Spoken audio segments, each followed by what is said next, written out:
আমি রাব্বি আবারও চলে এলাম নতুন এক রোমাঞ্চ নিয়ে কক্সবাজার থেকে খাগড়াছড়ির পাহাড়ি যাত্রা। সকালে ঘুম থেকে উঠে ব্যাগ গুছিয়ে রওনা দিলাম কক্সবাজার থেকে। রিকশায় উঠেই মনে হলো, ভাই, এখন আসল ট্রিপ শুরু। খাগড়াছড়ির জন্য মূলত শান্তি পরিবহনেই সরাসরি বাস যায়, কিন্তু টিকিট না পাওয়ায় আমরা সৌদিয়া পরিবহনের টিকিট নিয়ে যাত্রা শুরু করলাম। মনে হলো শান্তি পাই নাই, তাও জার্নিটা শান্ত রাখি। পথে যেতে যেতে সকালে নাস্তা সেরে ফেললাম। এরপর পার হলাম কর্ণফুলী নদীর ওপর।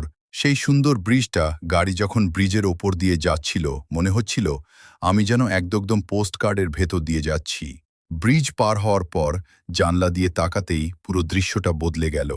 একটাই লম্বা রাস্তা, তার পাশে বিশাল সবুজ পাহাড় আর ঘন জঙ্গল।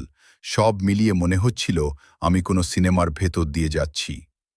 চুপচাপ বসে শুধু বাইরে তাকিয়ে ভাবছিলাম, ভাই, এটাই তো আসল ট্রিপ ফিল।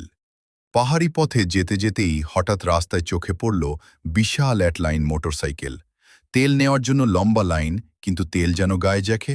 দেখে মনে হলো, ভাই, এখানে পেট্রোল না, ধৈর্য ফ্রি দেওয়া হচ্ছে। এরপর চট্টগ্রামের অক্সিজেন মোড়ে নেমে গাড়ি পরিবর্তন করতে হলো।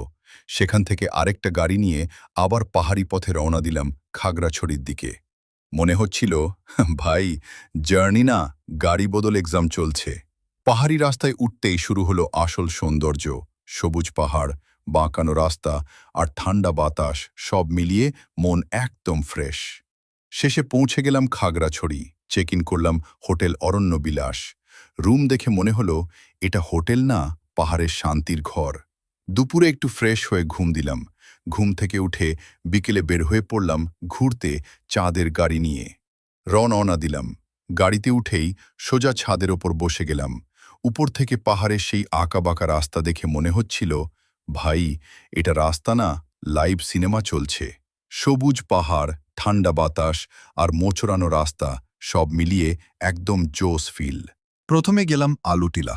টিকিট কেটে ভিতরে ঢুকতেই চোখে পড়ল সুন্দর ঝুলন্ত ব্রিজ, দোলনা আর চারপাশের পাহাড়ি ভিউ। প্রকৃতির মাঝে এমন শান্ত সুন্দর পরিবেশ দেখে মনটা একদম ফ্রেশ হয়ে গেল। তারপর ঘুরলাম হর্টিকালচার হেরিটেজ পার্কে। এখানে একের পর এক সুন্দর স্পট ঘুরে দেখলাম। সবুজ প্রকৃতি আর ঠান্ডা পরিবেশে সত্যি মন ভরে গেল। তবে সময় কম ছিল, এক রাতের ট্রিপ হওয়ায় বেশি জায়গা ঘোরা হয়নি। তবুও অল্প সময়ের এই খাগড়াছড়ি ভ্রমণটা ছিল একদম স্মরণীয়। সব মিলিয়ে এই যাত্রা ছিল পাহাড়ি অ্যাডভেঞ্চার, ফানি মোমেন্ট আর প্রকৃতির মাঝে হারিয়ে যাওয়ার এক অসাধারণ সুন্দর অনুভূতি। আর খুব শিগগিরই আসছে খাগড়াছড়ি থেকে সাজেক ভ্যালির সেই রোমাঞ্চকর যাত্রা। অপেক্ষায় থাকুন।